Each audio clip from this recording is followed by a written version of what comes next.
Hi, and welcome back to Dental Hygiene 411 with Sherry Wirtz. Today's 411 to-do list. Mine is hanging on a sticky note behind my head. I had so much to do today, and with our lives being so busy and running all over the place and trying to fit work in along with laundry, cooking, cleaning, paying the bills, kids' activities, everything else you can imagine, it's hard to remember everything you have to do.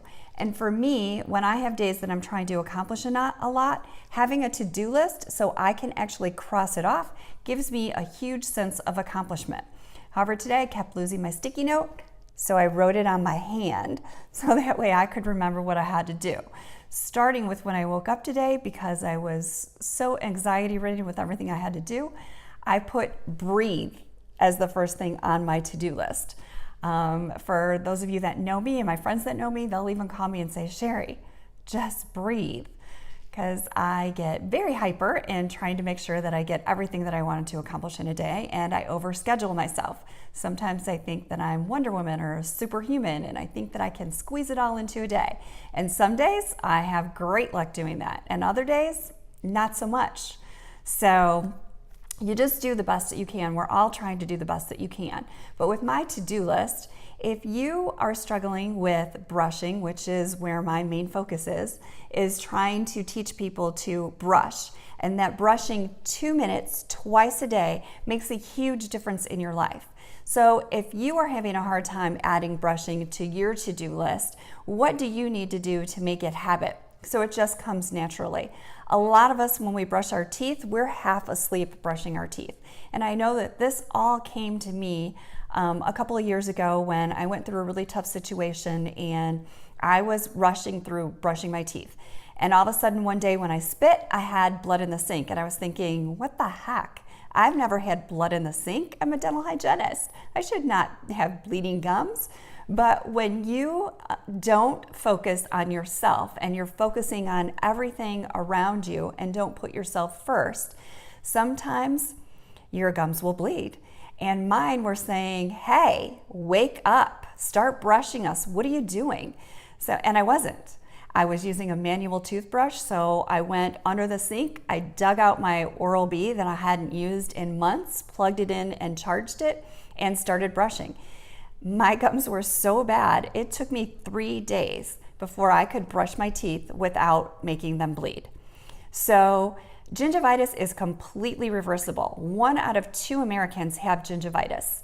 I was one of them at one point. And because it's reversible, you can go in and out of gingivitis. If you're neglecting your gums and not taking good care of them, then they're gonna bleed, and that's gingivitis. If you start brushing them and taking care of them and flossing, then that bleeding will then go away and you can have healthy teeth and gums. So I'm not coming on with these posts to shame you in any way if you're not brushing, you're only brushing once a day, you're not brushing at all, you don't even own a toothbrush. I mean, there are people out there. There are people that spend way more time on their phone than they spend taking care of themselves. And I know that I put myself at the bottom of my to-do list for a really long time, and that's not happening anymore. But it happens, and that's reality, and that's the world, and nobody's perfect. And we just are all trying to do the best we can. And I'm trying to do the best to educate people to let you know that healthy teeth and gums is something that's completely in your grasp, but you have to make a conscious decision and a conscious effort to take the time, make the time to brush your teeth.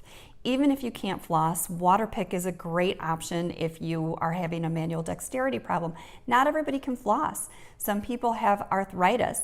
Some people have conditions that they can't wrap the floss around. Some people can use the floss dental picks.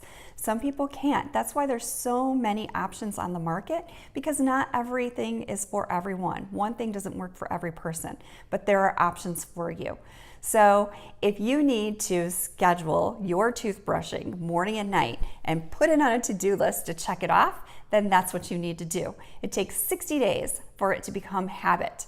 So let's just be conscious of what we're doing, take our time, brush 30 seconds on the outside, 30 seconds on the inside of the top, 30 seconds on the outside, 30 seconds on the inside of the bottom, until we're brushing 2 minutes twice a day to have healthy teeth and gums and reduce the number of people that have gingivitis in the United States.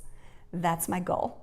So hope this was helpful. I really appreciate you watching, and you know what to do if you like this video. Have a great day.